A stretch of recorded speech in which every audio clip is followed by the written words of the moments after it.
The red wooden panel of the medieval church illuminated in the Volvo's headlights, its sloped roof covered in graying slate. I sat in the back with Peter in the passenger seat, and behind the wheel sat Steve. The fog that had accompanied us during our 30-minute-long drive had at this point finally started to dissipate. With that said, we couldn't really see much, apart from the church and the stone wall that encircled it. But according to Steve, there was a lake close by, and beyond that, deep, dark pine woods. I glanced out the window on my side of the car. Nothing but impenetrable darkness and faint shrouds of milky white mist. We had been friends since elementary school.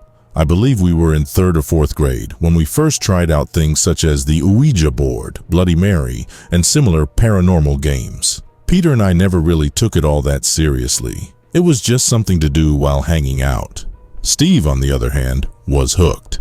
At the time when this took place, we were 18 and about to graduate from high school. You might think that at that age, your interests would have changed somewhat. That was not the case with Steve.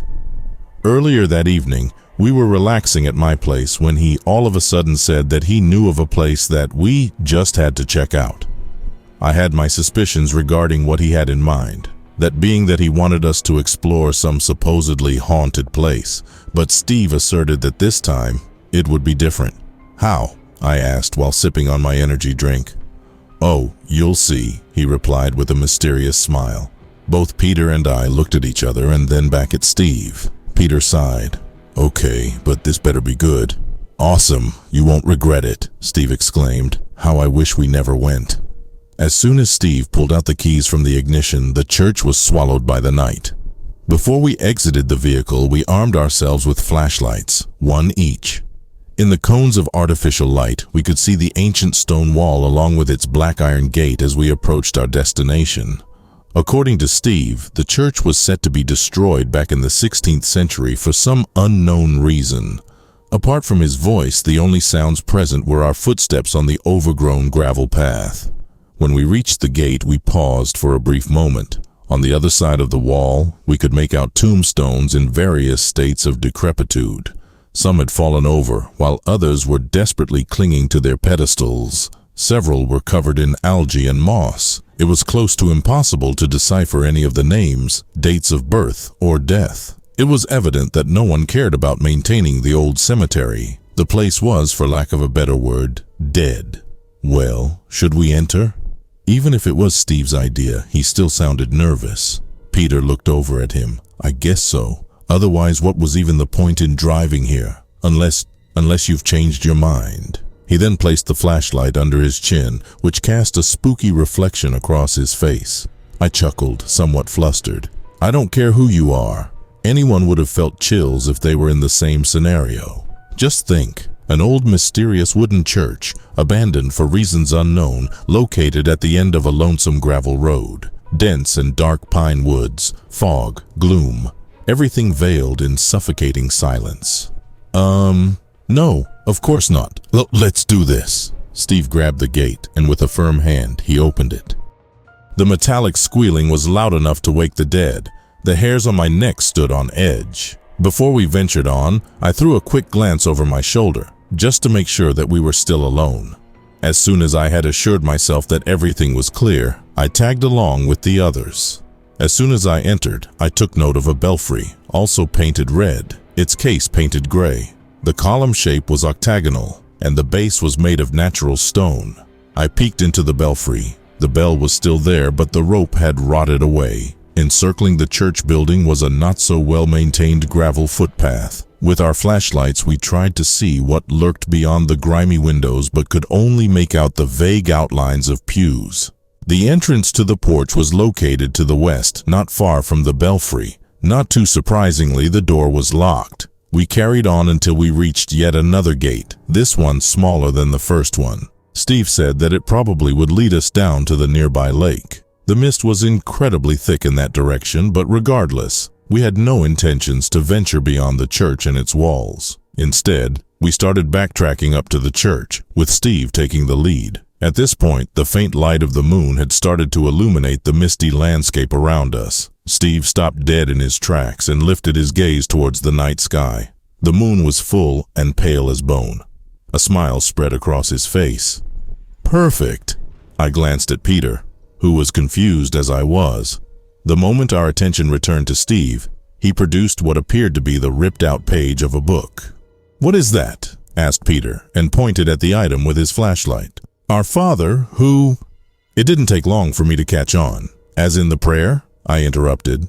Steve nodded. Peter looked annoyed. Okay, but why would you rip a page out of the Bible?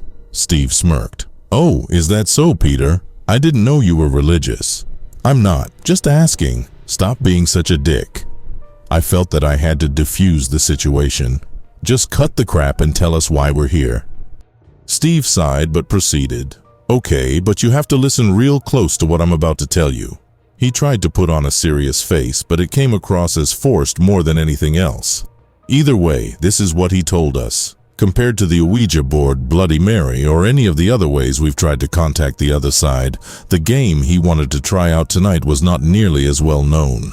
Roughly a week ago, he had stumbled across a thread at some online forum where people discussed magic, primarily different kinds of rituals. It was in this very forum that he came across the term midnight walk.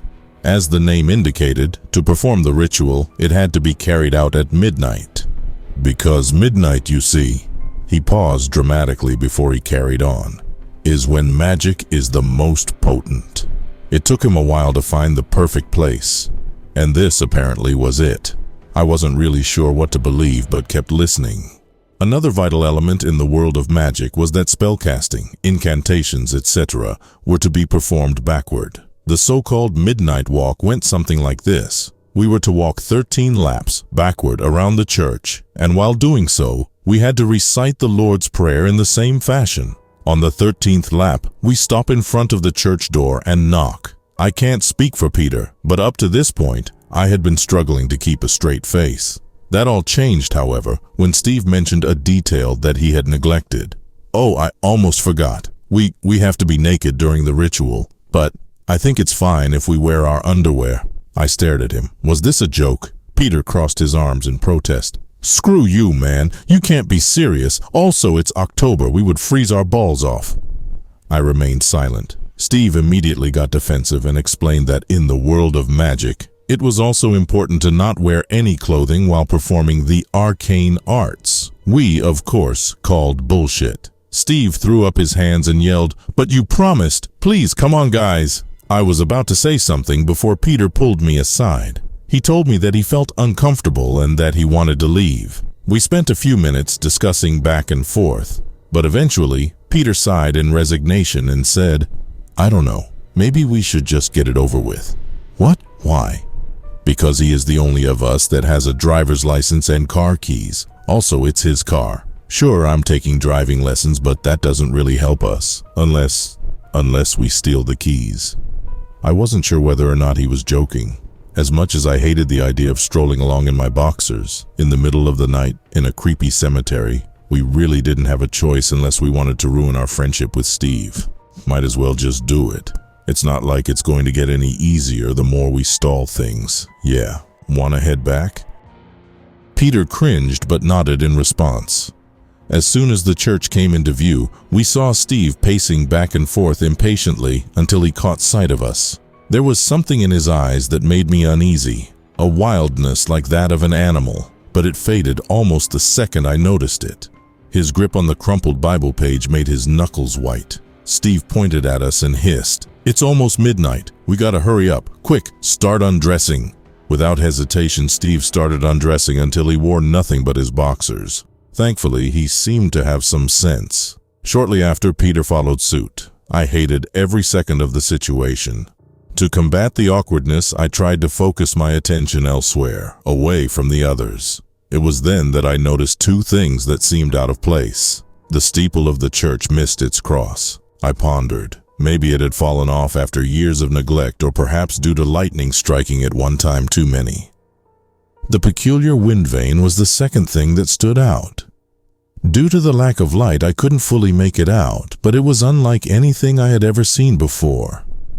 It reminded me of a lanky, almost skeletal figure holding something aloft, maybe some sort of implement. The more I looked at it, the more a sense of dread came over me. I can't explain why, but the feeling had an effect on my bladder. I really needed to pee.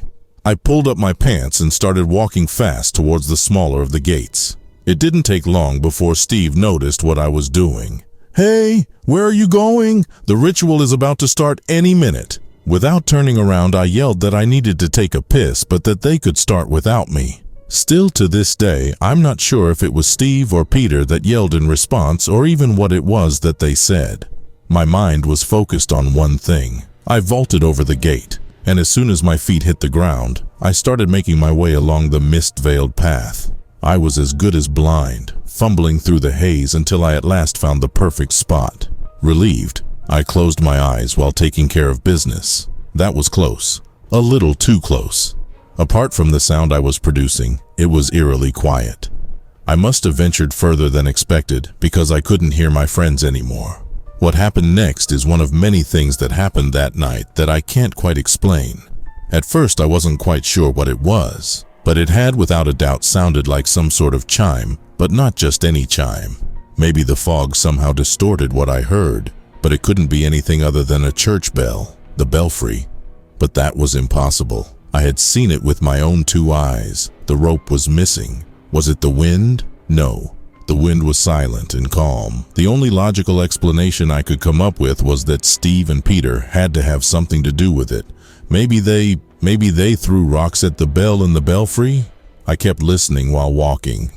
After 10 or so deep tolls, the last chime rang out ominously. The sound made me sick, almost nauseous. Something about the way it sounded felt wrong, out of this world. I had to pause briefly, just to regain my composure before continuing.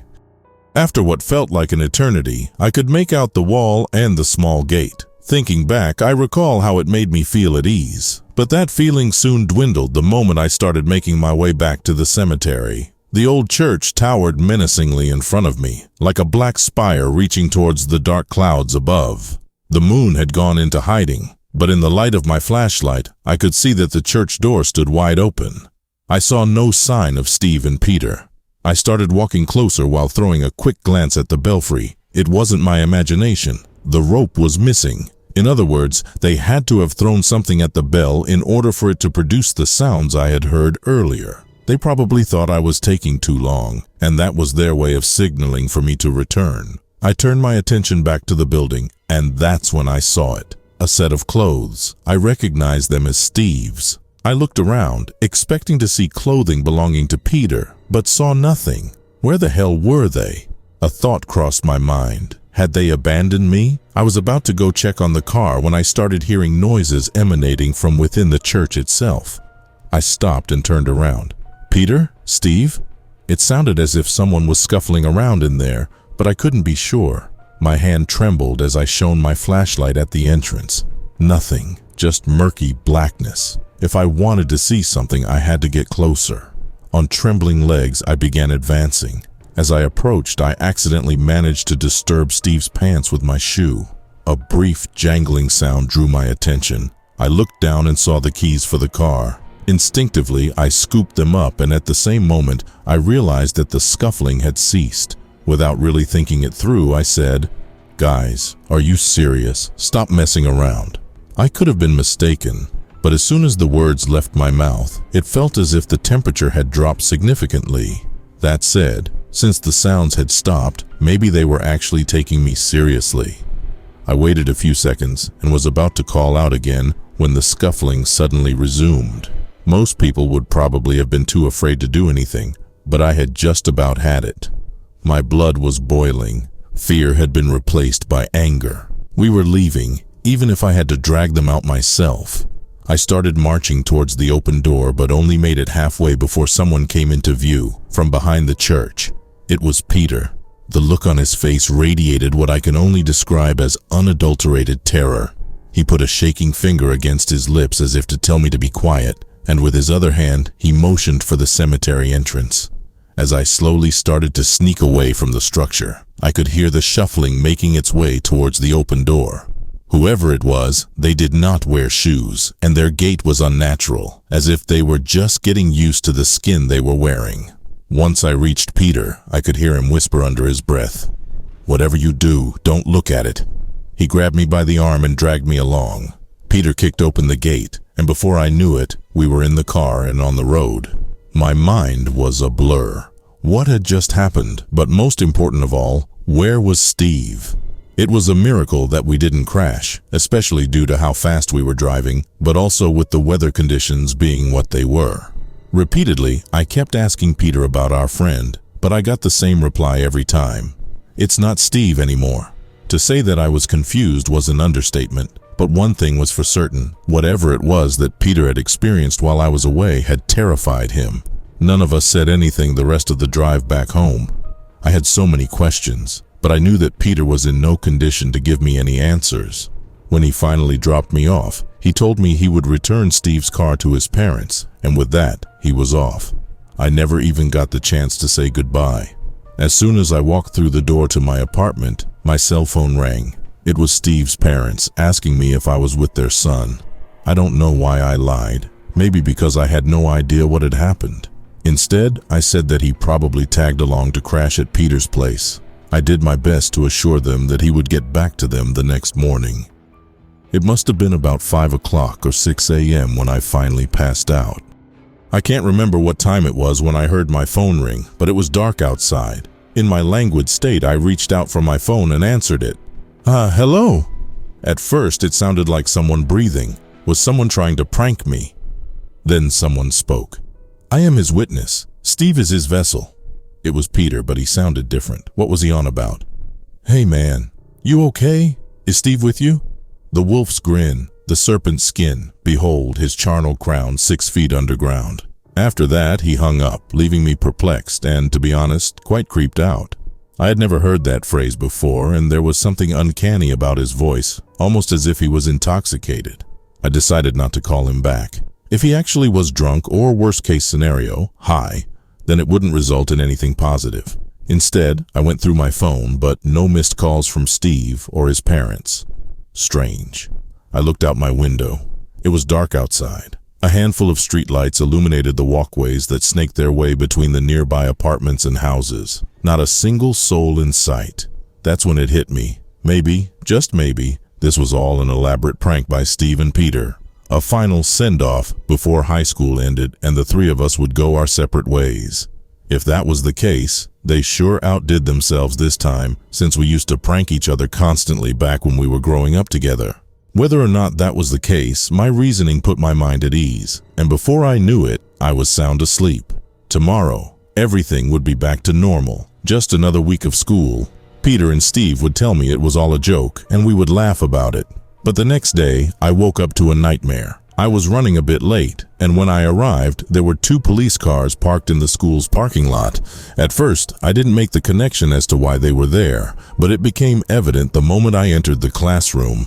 I found out that Steve was still missing, but they had found his car on a narrow gravel road in the woods, 20 minutes away from our town. In the driver's seat, they found the lifeless body belonging to Peter.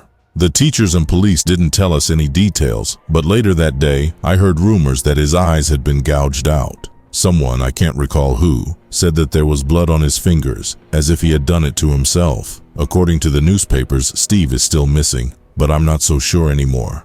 You see, 5 minutes ago, I received a phone call from an unknown number. I recognized the voice, and I've come to realize what Peter meant when he said, "It's not Steve anymore." Before he hung up, Steve uttered 4 words. "You are the sacrifice."